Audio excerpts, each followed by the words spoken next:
बिस्मिल्लाहिर्रहमानिर्रहीम अस्सलामु अलैकुम।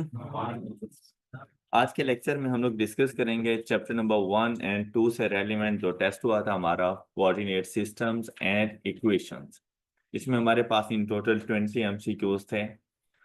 The first one is the point of intersection of the lines 3x + 5y = 4 and 2x + 3y = 2 lies in which quadrant. मतलब start में ऐसा लग रहा था जैसे पॉइंट ऑफ इंटरसेक्शन पूछने जा रहा है, तो हमें पता था कि फौरन से जाकर हम लोग कैलकुलेटर को बताएंगे, पॉइंट ऑफ इंटरसेक्शन बता देंगे।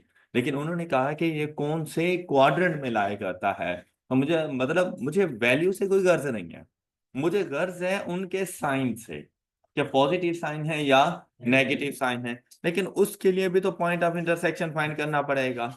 हम लोग जाएंगे अपने पास और इसका पॉइंट ऑफ इंटरसेक्शन फाइंड करने के लिए मॉड 5 1 की प्रेस की, यहां पर आके वैल्यूज को पुट किया 3 5 4 2 3 and 2 and the value is -2। अब देखिए x की वैल्यू नेगेटिव, x की वैल्यू नेगेटिव है तो मतलब सेकंड या थर्ड क्वाड्रेंट में से कोई आंसर बनने वाला है, फर्स्ट और फोर्थ नहीं बन सकता। फर्स्ट एंड फोर्थ में x की वैल्यूज हमेशा पॉजिटिव रहती हैं। और जैसे ही अब मेरे पास y की वैल्यू पॉजिटिव आई, तो y की वैल्यू पॉजिटिव सेकंड क्वाड्रेंट में है। तो फर्स्ट हमारे पास जो x की वैल्यू थी वो नेगेटिव है, और जो सेकंड y की वैल्यू हमारे पास आई है वो positive. x negative y positive, तो कौन से क्वाड्रेंट में जाएंगे हम लोग? सेकंड क्वाड्रेंट में। देखिए 20 MCQs थे, इनमें से थोड़े बहुत कोई डिफिकल्ट MCQs भी थे, लेकिन अगर आपने थोड़ा सा गौर किया हो ना, पेपर ऐसा था कि आप इजीली इसको पास कर सकते थे। मतलब आपको 50% मार्क्स, मतलब 10 MCQs ही ठीक करने थे ना, तो 10 MCQs आपको ऐसे मिल रहे थे जो आपके पेपर को इजीली पास करवा सकते हो, ऐसा था ना। तो आपके एग्जाम में भी बिल्कुल ऐसी सिचुएशन होती है। तो जो डिफिकल्ट क्वेश्चन होते हैं उन पे ज्यादा रोना धोना नहीं करना, आप उसको ट्राई करो सॉल्व करने की, नहीं हो रहे मूव टू नेक्स्ट क्वेश्चन, इतने में आपका पेपर पास हो जाना है। Alright, next one is the point, उसको P से डिनोट कर रहा है और वो पॉइंट है x and y is on the x axis. On the x axis है तो इसको तो हम लोग कहते हैं x इंटरसेप्ट। तो वहां पर y की क्या वैल्यू होती है? 0। तो आपने ये जाके बता देना था। और अगर यहीं पे होता ये point is on the y axis, then the value of x is, तो x 0 आ जाता फिर हमारे पास। The third question is the location in the plane of the point for which y is equal to 0। तो ऐसा point जिसमें x 0 हो या y 0 हो, कभी भी क्वाड्रेंट का पॉइंट नहीं, क्वाड्रेंट का हिस्सा नहीं बनता, किसी क्वाड्रेंट में नहीं जाता, ये हमेशा एक्सिस के ऊपर रहेंगे।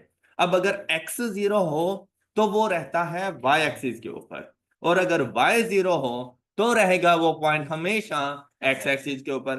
तो यहां पर देखें y = 0, then the point is on x axis, ये जाके आपने बताना था। The line joining the points and the line joining the points are parallel to each other for which value of k। तो ऐसी सिचुएशन में हम लोगों ने फर्स्ट m1 की वैल्यू फाइंड करनी थी। m1 की वैल्यू हमारे पास आ रही है -2 -1 डिवाइडेड बाय 2 +1, और हमारे पास आंसर आ जाएगा -1। फिर सेकंड पॉइंट हमारे पास m2, स्लोप की वैल्यू फाइंड करेंगे सेकंड दोनों पॉइंट से, k -2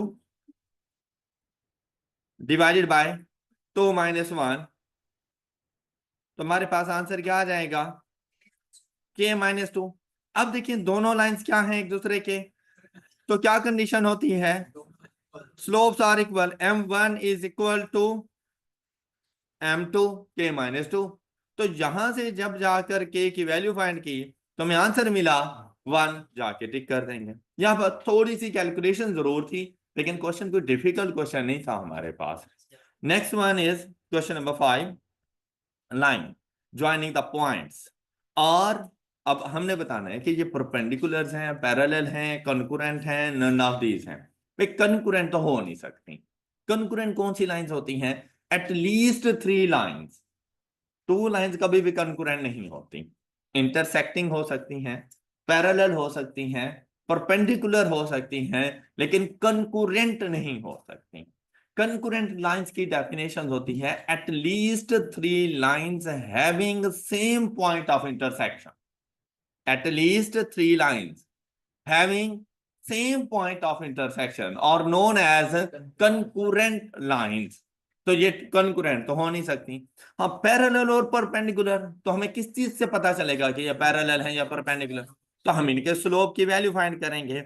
यहां से m1 का स्लोप हमारे पास आ जाएगा 1 minus 3 divided by 2 plus 8।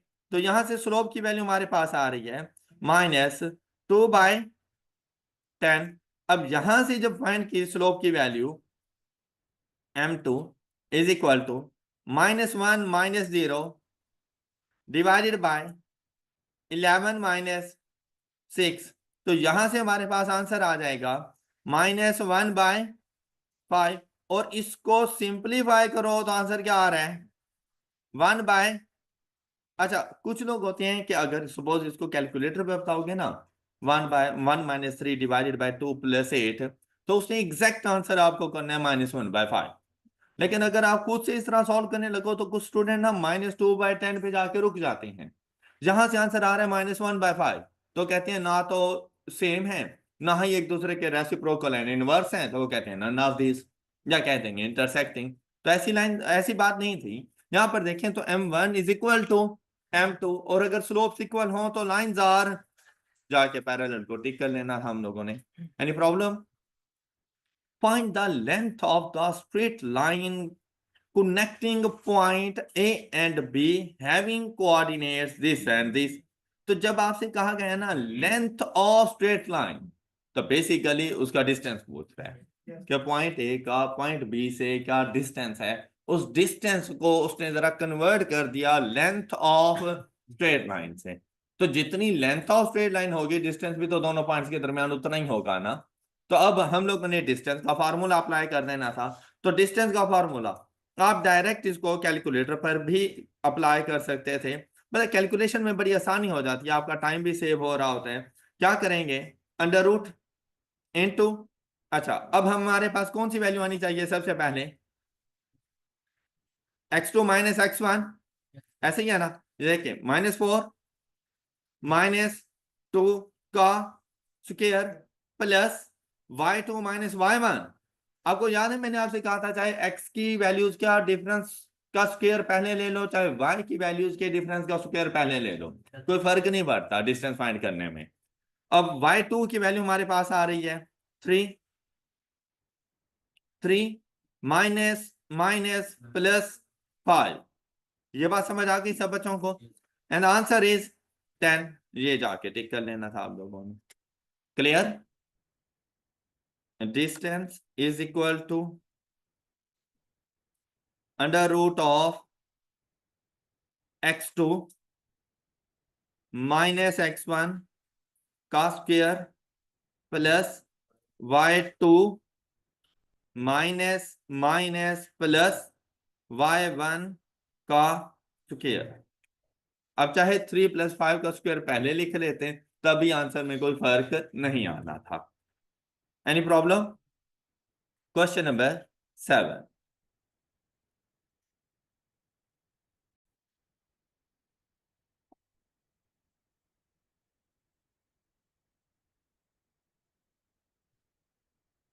Find the equation of a straight line which intersect the y-axis at y is equal to 4 and x-axis at x is equal to।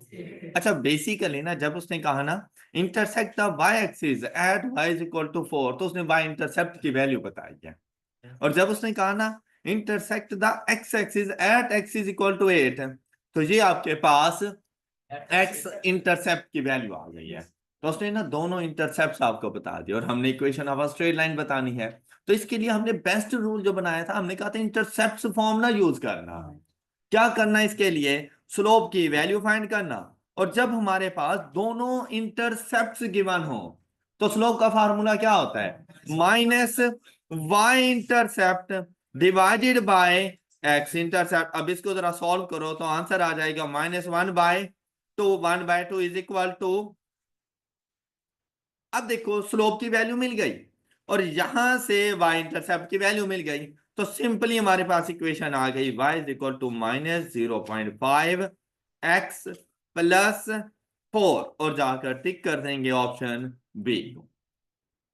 Okay हो गई बात? Any problem? Next one is there is a relationship between break-even point and selling price per unit। तो मैंने आपको relationship जो बताए थे, मैंने कहा था कि वेरिएबल कॉस्ट और फिक्स्ड कॉस्ट का हमारी जो ब्रेक इवन पॉइंट है उसके साथ डायरेक्ट रिलेशनशिप होता है, जबकि सेलिंग प्राइस का ब्रेक इवन पॉइंट के साथ इनवर्स रिलेशनशिप है। इनवर्स मतलब इनडायरेक्ट, तो जाके इनडायरेक्ट आप लोगों ने बता देना था। इसके लिए आपको मैंने दूसरा मेथड भी बताया था, मैंने कहा इन केस आप भूल गए इसके साथ क्या रिलेशनशिप है, अपनी तरफ से डाटा सपोज कर लो कि मेरे पास फिक्स कॉस्ट है 100 रुपए की, सेलिंग प्राइस है 10 रुपीज और वेरिएबल कॉस्ट है 8 रुपीज। अब यहां पर अगर आप लोग देखें तो आपके पास ब्रेक इवन पॉइंट क्या बनेगा? 50। ये आपने ओरिजिनल डाटा ले लिया। अब वो जिस चीज में चेंज चाह रहा है ना, आप उसी चीज को चेंज कर दो। जैसे उसने कौन सा चेंज पूछा आपसे? सेलिंग प्राइस को चेंज कर देते हैं। हमने किया 100 डिवाइडेड बाय 10 रुपीज की सेलिंग प्राइस है, हमने अब 12 रुपीज की सेलिंग प्राइस रख ली, तो सेलिंग प्राइस में इंक्रीज किया, all other factor remain same. अब देखो ब्रेक इवन पॉइंट हमारे पास क्या आ जाएगा? तो हमें पता चला कि सेलिंग प्राइस के इंक्रीज करने से ब्रेक इवन पॉइंट डिक्रीज हो रहा है, तो दोनों के दरमियान कौन सा रिलेशनशिप हुआ? इनवर्स रिलेशनशिप, इनडायरेक्ट रिलेशनशिप, जाके टिक कर देते हैं। Got it? And the next question number 9 is if contribution is ₹5 per unit. क्या होती है contribution? The difference between selling price and variable cost is ₹5। Sale price per unit is, अब अगर sale price का पता चल गया है और कंट्रीब्यूशन का पता है कि 5 रुपए की है, और कंट्रीब्यूशन होती है सेल प्राइस और वेरिएबल कॉस्ट के दरमियान डिफरेंस, तो क्या यहां से वेरिएबल कॉस्ट नहीं आ सकती? क्या है वेरिएबल कॉस्ट हमारे पास? क्या है हमारे पास वेरिएबल कॉस्ट? 3 रुपीज। ऑलराइट, क्या फार्मूला क्या होता है ये देखें। Contribution, C stands for contribution, is equal to selling price minus variable cost. Contribution कितनी है? सेलिंग प्राइस कितनी है? माइनस वेरिएबल कॉस्ट, जो अभी हमें पता नहीं है। तो यहां से जब वेरिएबल कॉस्ट फाइंड करेंगे तो आंसर आ जाएगा 3। आप इस तरह से फाइंड कर सकते थे अगर जरूरत हो तो। बात समझ आ गई सब बच्चों को? नेक्स्ट वन इज, कहते हैं फिक्स कॉस्ट ये है, find the profit if 5200 units are sold. बहुत इंपॉर्टेंट क्वेश्चन था, सपोज नहीं भी आ रहा था छोड़ देते, इससे पहले 8 क्वेश्चन तो कर चुके थे ना। हाँ, अभी भी 12 क्वेश्चन आपके पास बाकी थे और आपने ठीक करने हैं सिर्फ 2 और आपका पेपर पास। क्लियर? तो वैसे अगर टेंशन लेनी है तो भाई आपको मुबारक हो, आधा किलो ज्यादा ले लो, लेकिन जरूरत नहीं होती यहां पर टेंशन लेने की। मतलब ऐसे सब्जेक्ट्स आएंगे जहां पर टेंशन की जरूरत होगी तो हम खुद कह देंगे कि भाई ले लो थोड़ी सी टेंशन, अदरवाइज पीआरसी में कहीं पे टेंशन लेने की कोई जरूरत नहीं है। अब यहां पर अगर आप लोग देखें तो भाई profit if 5200 units are sold, तो मुझे प्रॉफिट फंक्शन चाहिए। प्रॉफिट फंक्शन के लिए बेस्ट वे क्या था? अब देखो आप लोग total revenue minus total cost, मेरे ख्याल से तो बड़ा मुश्किल सा हो रहा है। जब कंट्रीब्यूशन गिवन है तो क्यों ना total contribution minus fixed cost करो। क्या ख्याल है? तो प्रॉफिट इज इक्वल टू, अब टोटल कंट्रीब्यूशन कैसे आएगी? Contribution per unit multiplied by number of units minus fixed cost of ₹22,000। ये प्रॉफिट आ गया। अब उसने क्या पूछा? 5200 यूनिट्स पर प्रॉफिट क्या होगा? एक्स को रिप्लेस कर देंगे 5 इंटू 5200 माइनस 22,000। अब ये 5200 multiplied by 5 is equal to 26,000 minus 22,000 is equal to 4,000 का प्रॉफिट हो जाएगा आपको। ये जाके आपने टिक कर देना था। Alright, any problem? चले नेक्स्ट। ये वेरिएबल कॉस्ट मैंने एक्स्ट्रा आपको फाइंड करना सिखाई है, इन केस जरूरत पड़ जाए तो इस तरह से ही आएगी। अच्छा नेक्स्ट देखें फिर हमारे पास question number 10। Company produces 800 units of a product. अब नंबर ऑफ यूनिट्स उसने खुद बता दिए। कहते हैं सेलिंग प्राइस कितनी है, find the total fixed cost a company is at, और कहती है ये जो 800 यूनिट्स हैं ये हमारा ब्रेक इवन पॉइंट है, और हमारे पास फिक्स कॉस्ट क्या होगी। अगर सेलिंग प्राइस 15 रुपए और वेरिएबल कॉस्ट 12 रुपए हो तो बड़ा सिंपल सा था भाई, break even point is equal to fixed cost, ये 800 था, break even point is equal to fixed cost divided by selling price minus variable cost. Alright. अच्छा भाई इधर इक्वेशन को इधर उधर घुमाने की कोई जरूरत नहीं है आप लोगों को, या मूवमेंट ना करने लग जाना। यहाँ पर सिंपली उठाओ कैलकुलेटर, इवन के ये लिखने की भी जरूरत नहीं होती, ये सब कुछ लिखा भी अपने कैलकुलेटर पे करो, यहां से जाकर इसको सॉल्व कर लो। डिवाइडेड बाय 15 माइनस, मतलब बहुत ज्यादा रफ वर्क करने की जरूरत नहीं है आप लोगों को। आप जितना रफ वर्क से बचेंगे ना उतने पास होने के चांसेस ज्यादा हो जाते हैं। क्या आपके पास सिर्फ एक हाथ में पेन और दूसरे में कैलकुलेटर हो, आप क्वेश्चंस पढ़ें, वहां से आपकी उंगलियां चल रही हो कि भाई कैलकुलेटर पे ये कुछ पुट करना है, इक्वल टू, और वहां से टिक हो जाए आंसर, राइट। अच्छा 2400, जाओ ये 2400 को टिक कर दिया, कोई problem? Cost of 3 pen, 8 pencils is rupees 100. Cost of 5 pen, 6 pencils is rupees 130. Find the cost of 2 pen, 2 pencil. अब वैसे तो इक्वेशन बन रही हैं, क्या इक्वेशन, पहली इक्वेशन क्या बन रही है, plus is equal to, next plus is equal to, अब जाके कैलकुलेटर पे इन वैल्यूज को पुट कर देते हैं, मॉड इक्वेशन में जाएं फर्स्ट। अच्छा इसके बाद सपोज अगर मैं होता ना आपकी जगह पे इसको सॉल्व करना, मैं ये इक्वेशन यहां से ना बनाता, मैं यहीं से ही मुझे पता चल गया था कि एक्स की वैल्यू 3 है, वाई की वैल्यू 8 है, और जो कांस्टेंट वैल्यू आ रही है 100। दूसरे के लिए एक्स की वैल्यू 5, वाई की वैल्यू 6, और कांस्टेंट जाके ये कैलकुलेटर को बता देते हैं 3, 8, नेक्स्ट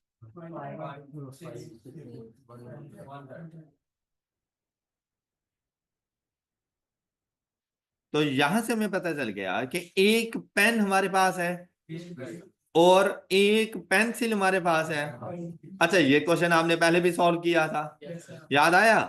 अब क्या करना था, 2 into 20 plus 2 into, and answer is, जाके ठीक कर देना था 50 को, क्वेश्चन सॉल्व हो गया।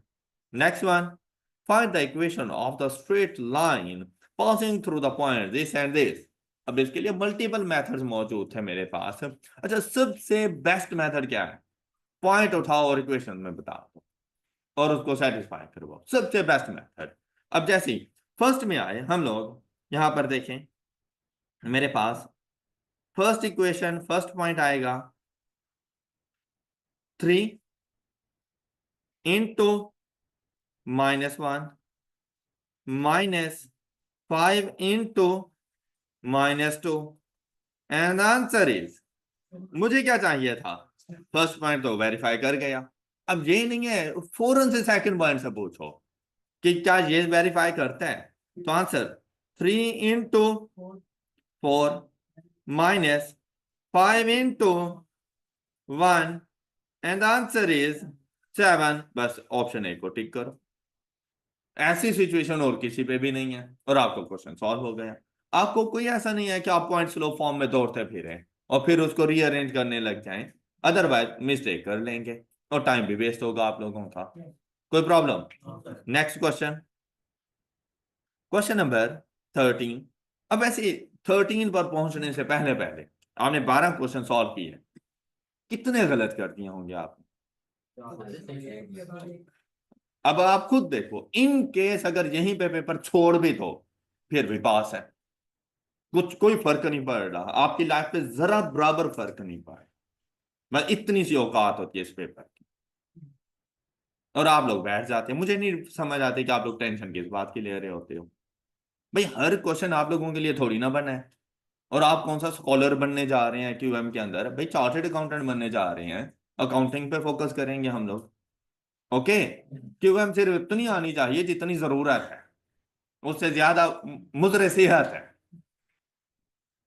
तो जब मैं या तो आप ये कहो ना कि मैं मैथमेटिशियन बनने जा रहा हूं, क्या मैं है कोई जो बनने जा रहा हूं? तो बस जितना नॉलेज है इतना बहुत है भाई। इस काम के लिए दूसरे लोग रखे हुए हैं, आपको जस्ट नो हाउ होनी चाहिए इस चीजें होती कैसे हैं। क्लियर? नेक्स्ट देखो, in a charity show tickets were sold at rupees 180 for 120 for and rupees 60 for. मैं ये एक ऐसा क्वेश्चन था जिसमें थोड़ी सी ज्यादा गड़बड़ करनी थी। भाई आपके पास नहीं था, आप रहने देते, ऐसे क्वेश्चन पे तुक्का लगा देते हैं। हो गया ठीक तो वेल एंड गुड, ना हुआ तो बस फिर भी कोई बात नहीं है। ओके, तुक्का लगा के भी गलत ही किया ना। क्या बात है, वाह, ऐसे तुक्के लगते हैं।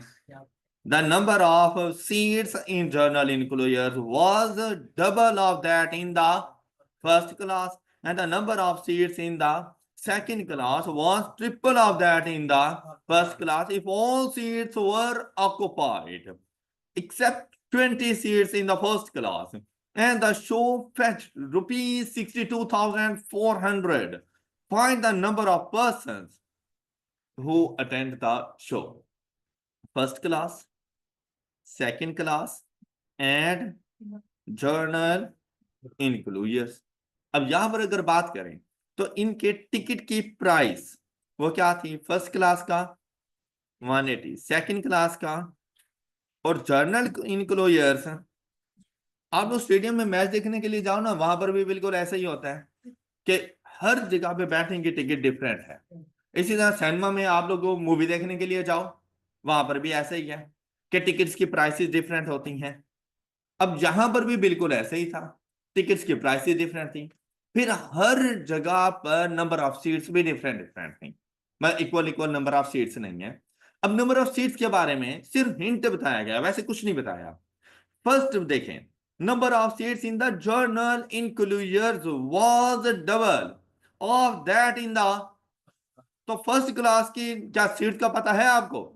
तो इसको एक्स, ये नंबर ऑफ सीट्स। तो जब फर्स्ट क्लास में एक्स नंबर ऑफ सीट्स हैं तो फिर जनरल इंक्लूजन में कितनी होंगी? Double of first class, 2x।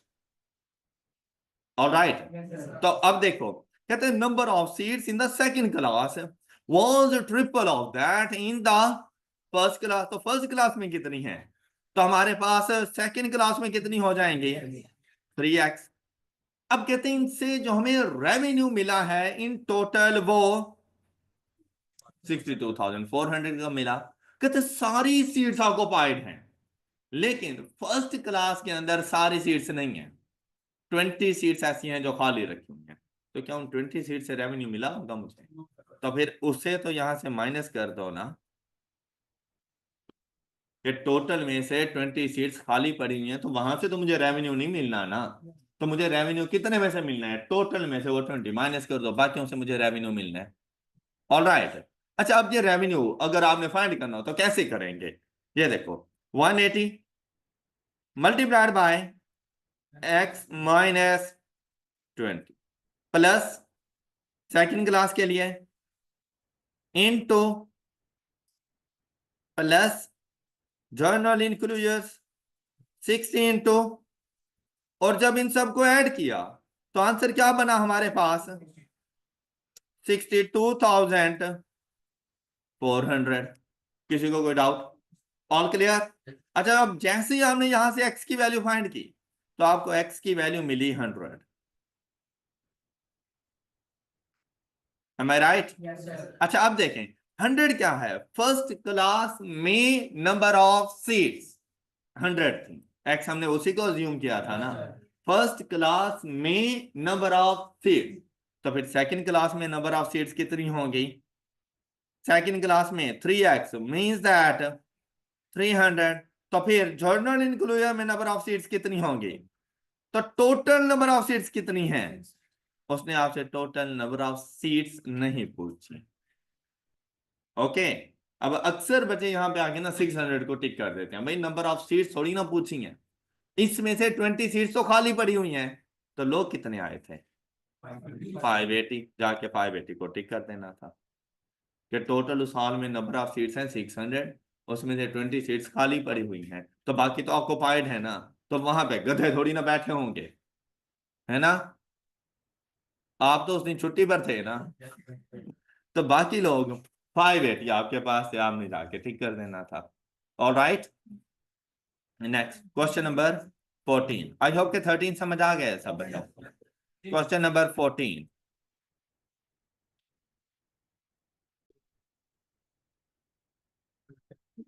A firm is selling his product at rupees 1500 per unit, तो ये अब सेलिंग प्राइस का पता चल गया आपको, with an estimated fixed cost of rupees 15,000 if break even point is calculate the, बहुत मुश्किल क्वेश्चन आपसे पूछ लिया है ना, आपकी तो कांपे टांग गई।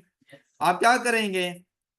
फिक्स्ड कॉस्ट 15,000 डिवाइडेड बाय 15,000 ही है ना, selling price minus variable cost is equal to 15 number of units बता दिए, और इसको जाके हम सॉल्व कर लेंगे एंड आंसर इज, तो ये टिक हो गया, इतनी सी बात थी। क्लियर? नेक्स्ट वन कहते हैं अ सम ऑफ टू नंबर्स इज 18। चलो 10 + 8 3 + 15 7 + 11 5 + 13 18 हो गया, सबको टिक कर दो, है कि सारे रिश्तेदार हैं? नहीं, ऐसा नहीं है। The sum of square of the number is 194, find the number. तो 10 का स्क्वायर 100 + 8 का स्क्वायर 64, 164 नहीं बन रहा। 3 का स्क्वायर 9 और 15 का स्क्वायर 225, ये वैसे ही 194 से ऊपर चला जाता है, औकात से बाहर है ना? ऊपर वाला हमारी औकात में नहीं था, वो औकात से नीचे था। 7 का स्क्वायर 49, 11 का square 1 to 1 is equal to 1, ये भी नहीं बन रहा। 5 का स्क्वायर 25, 13 का 169 इज इक्वल टू 194, टिक कर दो। ओके, ये औकात में था, ये रेंज में भी था, अपने जैसा था, है ना? इससे फिर मजबूत बंधन बांध लो। A customer paid rupees 800 for shampoo, hair conditioner and hair spray, मतलब तीनों के लिए 800 रुपए का बिल बन गया। क्यों भाई, आप क्यों सोच रहे हो? आप तो सिर्फ एक साबुन लेके आओ, बस काफी है। हेयर कंडीशनर खुशबू वाला प्लस जरा सलक्स इज इक्वल टू 800। ये बात समझ आ गई? ओके, अच्छा अब क्या कहता है? कहते हैं the conditioner cost twice as much as the shampoo. तो शैम्पू की कॉस्ट का पता है फिर आपको? नहीं, तो क्या करें? एक्स, तो कंडीशनर की कॉस्ट क्या हो जाएगी? 2x, ये आ गई। फिर कहते हैं and the hair spray cost ₹100 less than the shampoo, और शैम्पू की कॉस्ट क्या है? तो फिर हेयर स्प्रे की कॉस्ट क्या होगी? -100, और जब इनको सम किया तो आंसर आ गया, यहां से जाकर x की वैल्यू फाइंड कर लो, 225। ये किसकी वैल्यू है? x, x किसको अज्यूम किया? तो शैम्पू हमें मिल रहा है 225 का। अगर वो हमसे शैम्पू की कॉस्ट पूछता तो शैम्पू की प्राइस थी 225।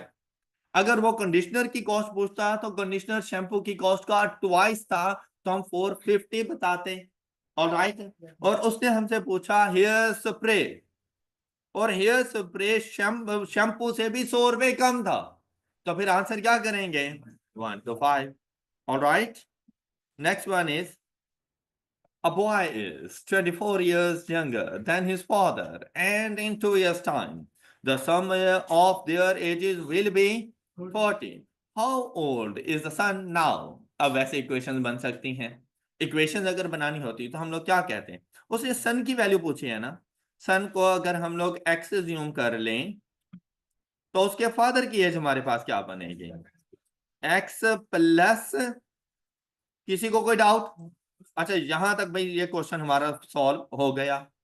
अब कहते हैं and in 2 years time.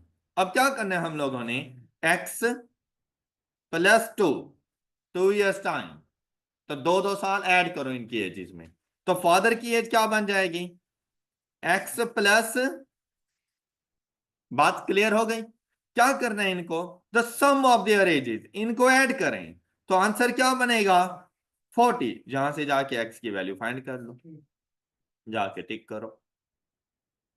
Okay. और अगर आपसे यहां पर फादर की एज पूछी जाती तो वो आप क्या बताते, 6 + 24 = 30। Any doubt? 6 + 26 नहीं कर देना, वो तो 2 साल बाद की एज बनेगी ना। हमने करंट एजेस बतानी है, तो करंट एज 6 + 24 थी फादर की एज, और एक्स की वैल्यू हमारे पास 6 आ रही है, इसलिए हम लोग वहां पे 6 + 24 30 years old। All right, next one, सबको समझ आ गई ना? Next one, question number 18। अब यहाँ पर 3 वेरिएबल्स 3 इक्वेशन, सिंपल सा क्वेश्चन था, और आपने जहां जाकर यहाँ पर इसको सॉल्व कर लेना था। फोर्थ ऑप्शन यहाँ पे नहीं, फोर्थ नहीं, सेकंड 2। जी यहाँ पे वैल्यूज पुट करते हैं, 6 2 -5 13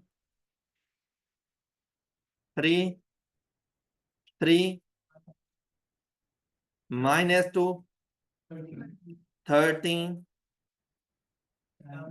7 5 -3 26, and answer is 2 3 1, and the option is A। जाके ठीक कर दिया। ऑलराइट।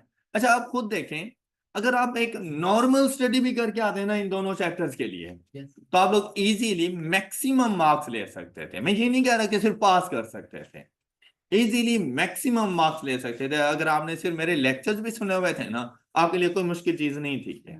ऐसा है ना, आपका क्यूएम का पेपर भी ऐसे ही होने वाला है कि अगर आप लोग अच्छे तरीके से यहाँ पर बैठते हो, अच्छे तरीके से सुनते हो, लेक्चर सारे अटेंड करते हो ना, तो क्यूएम का पेपर सॉल्व करना जरा भी प्रॉब्लम नहीं है, आप इजीली उसको पास कर देंगे। ओके। अच्छा नेक्स्ट देखें, सॉल्व द इक्वेशन। अब इन इक्वेशन को देखा तो ये तो कैलकुलेटर पे सॉल्व नहीं हो पा रही थी, लेकिन क्या समझ आ रही है कि दो ऐसे नंबर्स चाहिए जिनका प्रोडक्ट 923 हो, और जिनको अगर मैं ऐड करूं तो आंसर 84 हो, तो 71 + 13 13 + 71 दोनों ही 84 बनते हैं, और इनको मल्टीप्लाई करूं तो आंसर 923 है, तो both A and B. Alright. अच्छा ये बात याद रखना, 90% केसेस तक, मतलब 10% के लिए थोड़ा सा सोचना पड़ता है, हर टाइम ऐसा नहीं है कि जहां पर बोथ का ऑप्शन होगा ना, तो वो 90% केसेस होते हैं कि बहुत ही करेक्ट आंसर बनता है, या ऑल ऑफ दीज हैं तो all of these he correct answer बन रहा होता है। ओके। और 90% तक चांसेस हैं कि नन ऑफ दीज आंसर नहीं होता, तो अगर ऑप्शन में नन ऑफ दीज है ना, तो 90% तक चांसेस हैं कि नन ऑफ दीज आंसर नहीं बनता, और all of these and both 90% तक चांसेस हैं कि वो आंसर बन जाते हैं हमारे। ऑल राइट, एंड फिर भी एक नजर चेक कर लिया करो। A certain number when added to the square of the number result in 8.75. What is the number? Certain number x when added to the square of the number, the result is, ऐसा नहीं है quadratic equation बन रही हो, arrangement करें तो कैसे बनेगी, x² प्लस माइनस